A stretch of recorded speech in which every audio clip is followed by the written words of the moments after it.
Hey guys, welcome back to my channel. So today I'm going to be doing a review on the Clinique Beyond Perfecting foundation. This is being talked about everywhere. Everyone's been talking about it, and I find that people either really love it or they really don't love it. I feel like more people are loving this foundation, so I thought, you know what, I need to pick this up and give it a try. I have used it for about a week now, and I just kind of wanted to give you my thoughts on it.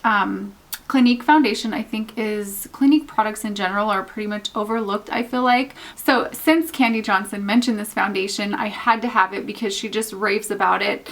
So I'm really excited to do this review. I have really high hopes for this foundation, and I really do like Clinique products. This is allergy tested, which usually most of their products are. 100% fragrance free. It's a moderate to full coverage foundation, and it's a natural matte finish. So I do have normal to oily combination skin. I have an oily T-zone, but usually matte foundations tend to work better for me than other foundations. So I'm hoping that this is really going to work great for me. And it's also a foundation plus concealer, so you can use this as your concealer as well. So I'm going to try that out too. So I'm going to show you how I apply this, and then give you a couple updates throughout the day just to let you know how it's performing. So let's go ahead and jump in. I'm going to shake it up. I have used this before, and the way that I feel like it works the best is if you apply it with your fingers, but I'm not going to do that because I don't really like applying my foundation with my fingers. I like to use a sponge. I have the Real Technique sponge, and I just like applying my foundation with that because it just looks so good and I don't get anything on my hands. So this comes with a giant doe foot applicator, and it says you can do your entire face, or from what I've heard, you can do your entire face with one like dip of this. Actually, I need to put my hair back.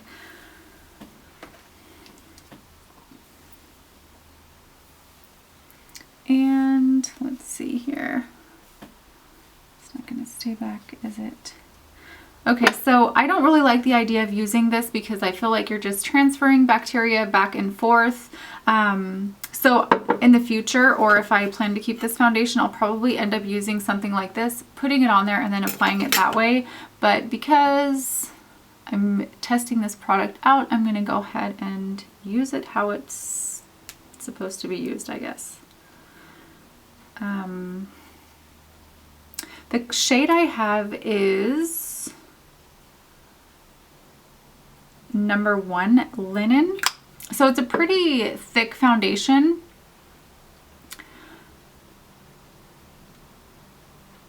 It blends very easily.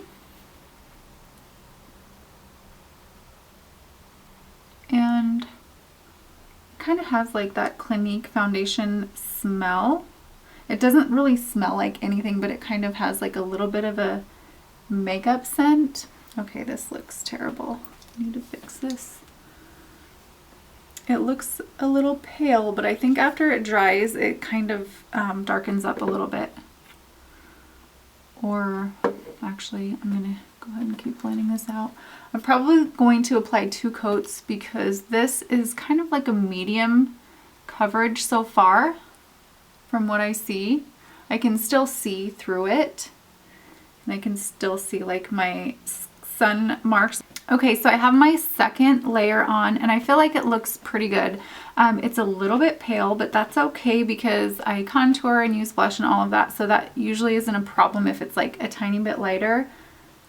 But this is also doubling as a concealer, so I'm going to go ahead and just take some and put a little bit more under my eyes and see how it works as a concealer.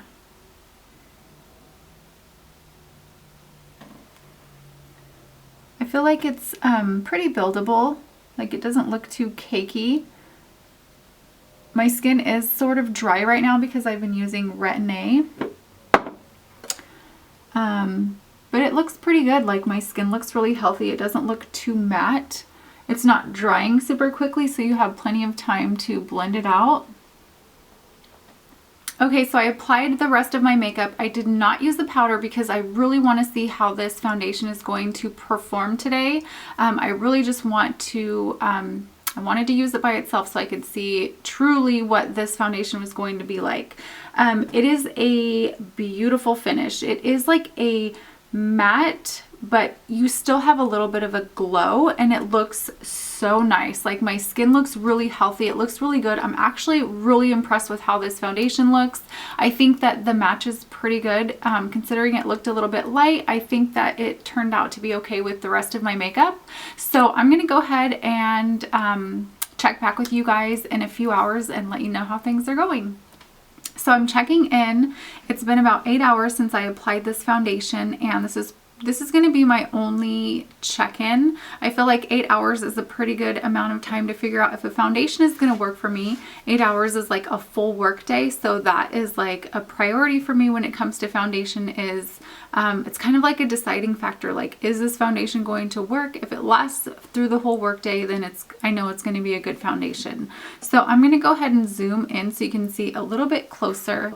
If you can take a look at my forehead, you can see that it is super, super oily. I just touch my face and there's like oil. I don't know if you can see that. I know my skin is pretty oily, so that could be it. It could just be my skin, but most of my other foundations, like my Estee Lauder Double Wear, they don't look like that. And also you can see, like, in my fine lines underneath my eyes, the foundation has really enhanced the lines, and it's almost like you can see, like on this side, I don't know if you can see that, but it's like the foundation has like creeped into those fine lines instead of sitting like on the top, and it just enhances my lines so bad. Also, I have kind of like drier areas. I don't know if you can see that, like right there. I feel like the foundation has stuck to those areas. Where my skin is more normal, it looks great. It looks really good. But any dry areas, I feel like the foundation really stuck to it. Like, I have some dry areas over here, and you can kind of see that the foundation is really stuck, but it's come off like on my chin and around my nose, which is usually what happens with my foundations, because I don't know, those are just the main areas where it comes off first. And I noticed too throughout the day, like if I touched my face or bumped up against it, it would like, the makeup would transfer onto my skin, or I just felt like it took a really long time to dry and it just transferred so much. So my final thoughts on this foundation for me are, I feel like from what the foundation says it's supposed to do, it's supposed to provide a natural matte finish. I feel like with my oily T-zone, it's just not going to work for me. I would expect it to be a little bit more matte than it was.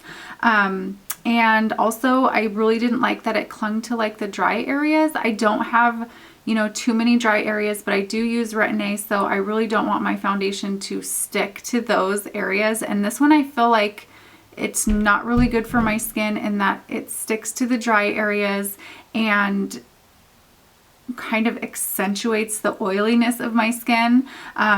If you have other skin types, this foundation might work for you. I know that it's worked for so many people and so many people love this. And when I first applied this foundation, my skin looked amazing. So it could just be one of those foundations that if I were just going to be going out for just a couple hours, I think this would be one of those. You know, you have your really long wearing foundations, and then you have your foundations that make your skin look amazing, but they just don't last a super long time. I think this would be good for that. Sorry guys, I'm really tired. I've had a long day. So I hope you guys enjoyed the video. I hope it was helpful. Thank you so much for watching, and I will see you soon. Bye.